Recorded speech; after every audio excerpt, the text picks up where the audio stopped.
Di Rakyat Bersuara tadi ada pertanyaan yang masih menggantung dari Bung Rey Rangkuti. Sekarang saya berikan waktu dan tempat. Saya persilakan Bung Rey. Ya, saya bertanya bukan mau komentari. Bertanya betul. Ini makanya. Kira-kira apa kiat Pak Prabowo sehingga bisa melampaui tingkat kepuasan dari Pak Jokowi dalam rentang cuma 100 hari. Ingat ya, Pak Jokowi itu sampai ke angka 80% itu setelah hampir 10 tahun. Baru mendapat angka 80% tinggi. Sebelumnya di bawah terus naik 80%. 80. Ini 100 hari bahkan lebih tinggi dari Pak Jokowi. Sudah lebih tinggi dari Pak Jokowi.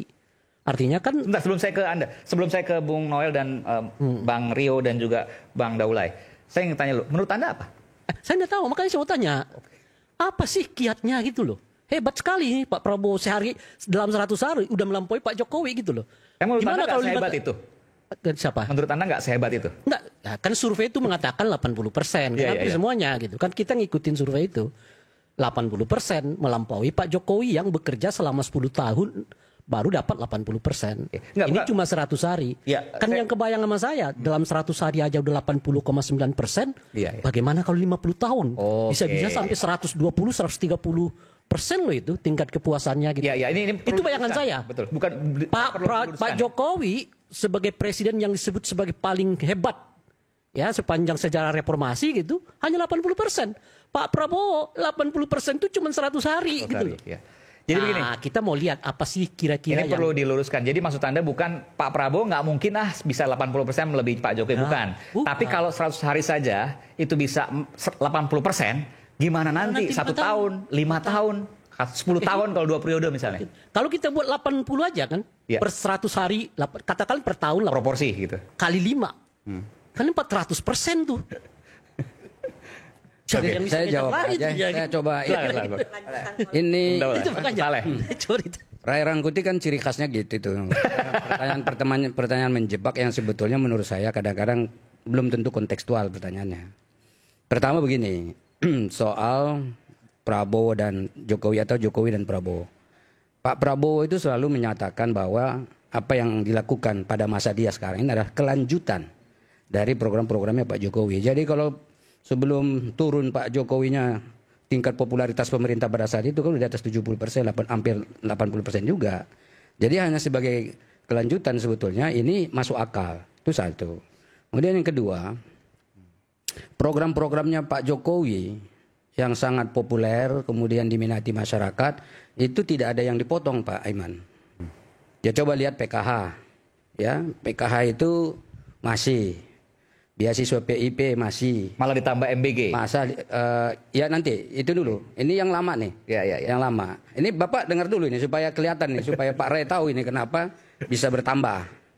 Kemudian BPJS kesehatan yang gratis, Pak. Itu masih juga semua sama ya. Ya.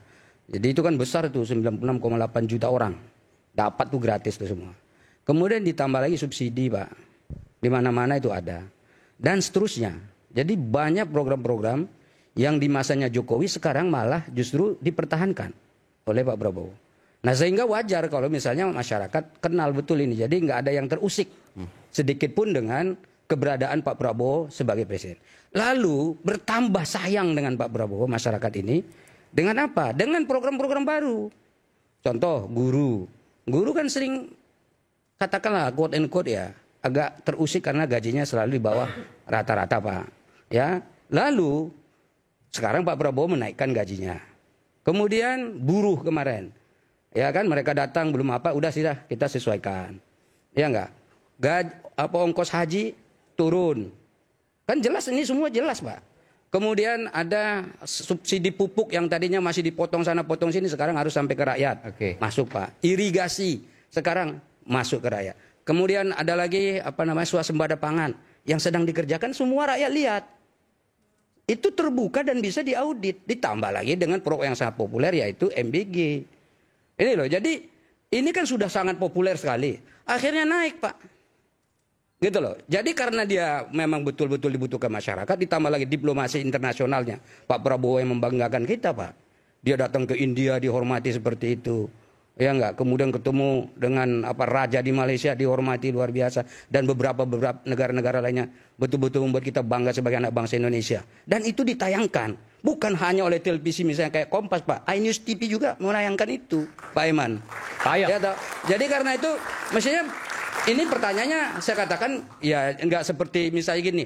Oh ini kalau sekarang udah 82%, 83%, nanti 85, 80. Ini bukan angka hitungan kacang. Maksudnya hasil litbang. Paham saya, survei itu kan bukan begitu hitungannya. Emang begitu hitungannya. Jadi dari survei yang tidak seperti dari itu. penyampaian Bung saya belum selesai Partaunan. Pak Rai. Makanya saya mau menindaklanjuti dengan pertanyaan supaya dilanjutkan lagi jawabannya. Dari yang disampaikan oleh Bung Partaunan ini mau mengatakan begini, kan tingkat kepuasan terakhir di Pak Jokowi itu 80%. Sekarang 80,9%. Artinya Pak Prabowo hanya menghasilkan 9% tingkat kepuasan. 0,9%. 0,9 ya dalam waktu? Dalam waktu 100 hari. Jadi nggak ada 1%. Dan katakan 1% lah kita bulatkan di 1%. 1% itu sumbangsih dari 1 MBG, kedua kenaikan guru, kenaikan buruh, ya kan? Lalu apa tadi PPN yang 20%, haji yang dimurahkan. Jadi udah begitu banyak digelontorkan oleh Pak Prabowo, tambahan-tambahan di luar apa yang sudah pernah dikerjakan oleh Pak Jokowi, ternyata tingkat kepuasan ke Pak Prabowo itu masih 1%. Oke, saya jawab ya. Ya, udah paham, saya udah paham ke pertanyaannya. Dan ini sebetulnya adalah pernyataan yang saya katakan menelikung di ujung, Pak. Sebab apa? Penjelasan saya tidak seperti itu. Saya katakan ini Pak Prabowo ini adalah kelanjutan dari Pak Jokowi. Andai kata programnya tidak bagus, Pak, nggak tertutup kemungkinan turun sampai 50%. Tidak tertutup kemungkinan sampai turun 40%. Karena kelanjutan belum selesai. Jangan dipotong dulu. Anda tadi bicara sedikit pun walaupun saya terganggu. Saya nggak potong loh. Kita mau mengatakan justru karena kelanjutan, logika yang Anda bangun itu jadi benar. Ini kelanjutan itu di 80%. Bukan. Maksud saya Pak gini. Pak Prabowo sekarang 81%. Itu yang saya katakan. Artinya kalau kelanjutan cuma naik 1%. 1% itu disumbang oleh beberapa itu kan pemahamannya saudara Rai oleh Pak Prabowo. MBG mungkin 0, sekian persen. Gaji guru 0, sekian persen. Lalu gaji buruh 0, sekian persen. Haji yang dimurahkan 0, sekian persen. Gitu loh maksud saya. Jadi mungkin ini bahan evaluasi loh. Jadi MBG itu nggak sampai 1% loh. Efek kepuasannya kepada Pak Jokowi. Udah. Kalau cara lihatnya, cara penjelasannya. Ini kan Anda mengulang pernyataan Anda yang tadi nih. Iya. Ini kalau debat di sini jangan bolak-balik ngulang-ngulang pernyataan yang sama. Ya, habis waktu kita durasinya habis nggak bermanfaat. Jadi saya mengatakan bahwa apa yang dilakukan oleh Pak Prabowo disukai, disetujui, diminati oleh rakyat. Buktinya apa? Yang melakukan survei bahkan bukan Gerindra. Bukan pemerintah yang bikin survei. Yang bikin survei Kompas, Pak. Bapak tahu nggak latar belakangnya misalnya Kompas ini seperti apa mereka bikin survei? Selalu dijadikan panutan. Orang selalu percaya dari dulu sampai sekarang Kompas jadikan sebagai panutan, Pak. Dan nggak mungkin misalnya semua rakyat ini, udah kamu nanti pilih begini, kamu kasih tahu begini. Tidak. Ini independen. Jadi kalau misalnya hasilnya seperti itu, dah betul bahwa itulah hasil yang diinginkan secara objektif oleh rakyat. Saleh, itu buktinya. Tidak meragukan hasilnya, Bung. Itu bukan, tapi itu tapi dia justru karena kita berdasarkan survei itu. Survei itu mengatakan 81% kan. Kita andaikan. Lalu Anda menjelaskan 80% itu bagian dari kelanjutan kesuksesan Pak Jokowi. Oke, saya ambil tuh. Berarti Pak Jokowi udah menyumbang 80%. Kalau angkanya cuma 81%, berarti Pak Prabowo masih. Ini Anda yang ketiga kali nih mengulak-ulak balik ini. Iya, itu kan penjelasan yang ketiga kali. Enggak, ini saya juga akan menyatakan bahwa. Apa yang mau katakan lagi? Saya mau katakan bahwa pemahaman terhadap survei tidak seperti itu. Seperti apa? Lagi misalnya begini. Sekarang misalnya katakan, mohon maaf, ada satu orang presiden terpilih. Ternyata rakyatnya tidak suka, Pak. Dalam hitungan 6 bulan bisa jatuh. Coba, bisa nggak? Mungkin sekali rakyat nggak suka jatuh dia. Di dalam kepemimpinan kita misalnya kayak kemarin siapa di presiden kita yang singkat? Misalnya mohon maaf Gus Dur kurang terkenal apa Pak? Wibawanya kiai besar dan semua orang suka dengan beliau. Tapi secara politik kan beliau tidak bisa bertahan juga. Tapi kan sistemnya bisa berarti kan. Jadi ini bukan karena misalnya ini degenerate ini 80 tambah 1 sama dengan 81 dan seterusnya. Emang sesederhana masa rangkuti pemikirannya. Yang paling konkret. Anda ini kan paham soal survei. Masa yang paling konkret justru karena itu makanya kita tadi kan masuk ke sini. Enggak, itu salah. Yang paling konkret itu adalah Pak Soeharto hanya sekitar 7-8 bulan setelah ia dipilih yang kelima kali di dalam pemilu jatuh. dan tingkat kemenangannya hampir 80%. Kalau Anda mau mengatakan begitu tuh, iya kan beda lagi. Berarti ini berarti Anda membantah dan mendukung apa saya. Gus Dur dan Pak Harto kan beda sistem dengan sekarang. Kalau sekarang dipilih langsung. Bukan. Enggak. Oleh dan Kira ini Bung langsung sekarang pada saat dia ngomong begitu tadi mengakui dan menyetujui apa yang saya sampaikan. Iya. Terbukti dengan Soeharto dia sendiri yang ngomong. Soeharto berapa bulan langsung jatuh. Kan saya tidak Padahal Soeharto itu sangat kuat. Saya tidak dalam polisi dipegang, intelijen saya dipegang. tidak dalam membantah pernyataan Bung Partonan. Mana ada pertanyaan saya yang mengatakan membantah? Bukan. Justru saya mengikuti alur berpikir Anda. Anda menyebut bahwa tingkat kepuasan kepada Pak Prabowo itu bagian dari kelanjutan tingkat kepuasan kepada Pak Jokowi. Jadi nggak dibeda-bedakan. Oke, saya ambil tuh. Boleh, saya terakhir Bang Eman. 80% tingkat kepuasan kepada Pak Jokowi yang sebelumnya diambil oleh Pak Prabowo, dibuat kreasi baru yang sekarang naik jadi 81%. Tapi Pak Soeharto baru beberapa bulan terpilih, 7 bulan kalau tidak salah. Program-program baru Pak Prabowo terhadap itu presiden kepuasan itu Perdana Menteri di Thailand pun bisa langsung jatuh. Jadi ada banyak fakta dan contoh saya mengikuti alur berpikir Pak Partonan, bukan membantah. Oke, baik. Ada banyak contoh di luar negeri di mana pernyataan Anda itu salah. Kira-kira kalau baru 1% kenaikannya dari Pak Jokowi dari begitu banyak program. Tadi katanya gini, sebentar ya Pak Eman ya, saya jawab yang ini ya. Jadi begini, dia begitu menjawab dia tadi, langsung dia bilang sama Pak. Kan setiap saya bertanya dijawab oleh dia. Artinya pertanyaan saya jadi baru lagi. Ini kan saya belum menyatakan pernyataan saya. Sebentar ya.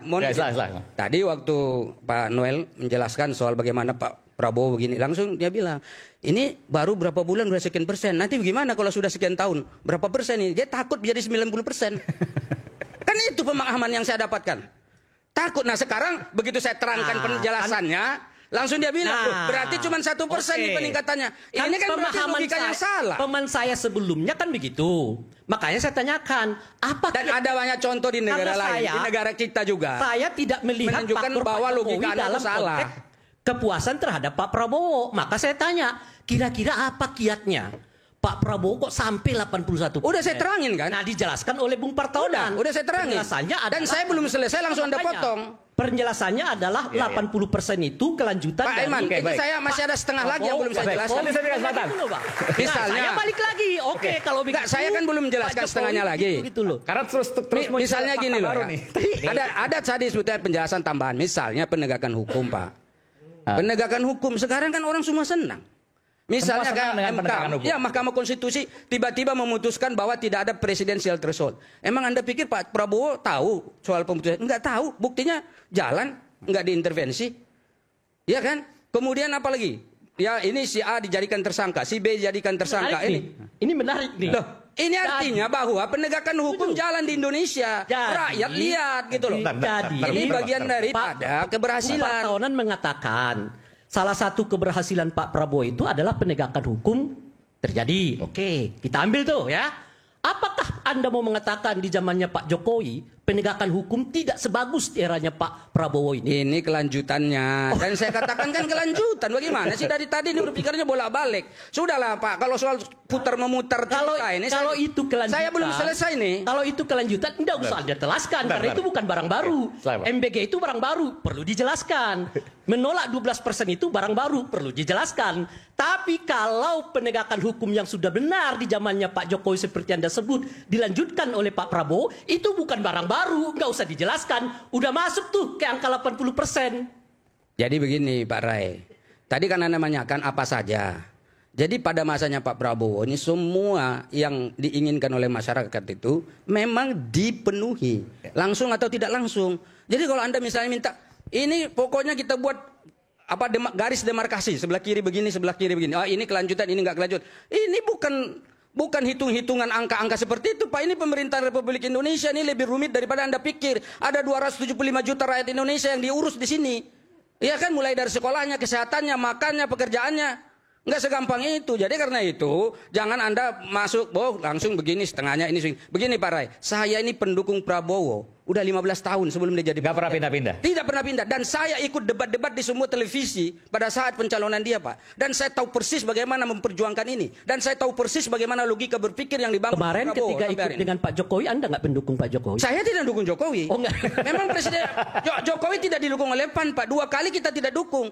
Kan harus terbuka. 2 kali kita tetap Jujur, Pak jujur. Prabowo. Kita tanya. Ya kan? 2 kali. Jadi nggak pernah dukung Pak Jokowi, gabung sama Pak Jokowi, gitu loh kira-kira. Kok gabung dengan Pak Jokowi gimana? Kita sekarang mendukung Pak Prabowo. Kemarin. Kita diminta. Gini loh. Lupa. Ini begini. Saya tidak menolak itu juga. Kita diminta bergabung, Pak. Bukan minta-minta. Itu Anda salah berpikir lagi nih. Diminta bergabung? Diminta untuk bergabung ke kabinet. Karena kita diminta bergabung, ya tentu untuk pengabdian kita bagi Republik. Nah, maksudnya Pak, kita dukung Pak masuk. Jokowi apa maksudnya? Kan maksudnya sekarang pemerintahan Pak Prabowo. 2 tahun sebelum habisnya periodenya Pak Jokowi, kita diminta bergabung. Ya. Jadi ternyata begini, menurut mereka pergabungan itu bukan karena mereka menginginkan, tapi Pak Jokowi meminta. yang Memang diminta, Pak. Karena diminta maka masuk, meskipun mereka nggak mendukung Pak Jokowi. Tentu saja hukumnya setelah masuk ke Pak Jokowi ya mereka mendukung Pak Jokowi. Itulah hukumnya. Kalau mereka tidak mendukung, mereka akan menolak pernyataan itu. Kira-kira begitu. Saya tanya Pak Rai, emang sekarang Muhaimin Iskandar nggak dukung Pak Prabowo? Nah itu tanyakan ke Muhaimin. Loh, ya enggak, Anda tadi ngomong itu. Tanyakan Dia ke sekarang Muhaimin. masuk di dalam kabinet. Saya juga bingung tuh. Bukan, logika berpikir Anda itu salah. Saya gitu, juga kalau bingung. bolak-balik Kok bisa membandingkan. gitu loh. Begitu saya mencoba membandingkan, Anda sama jadi kami di salah. Rakyat Bersuara.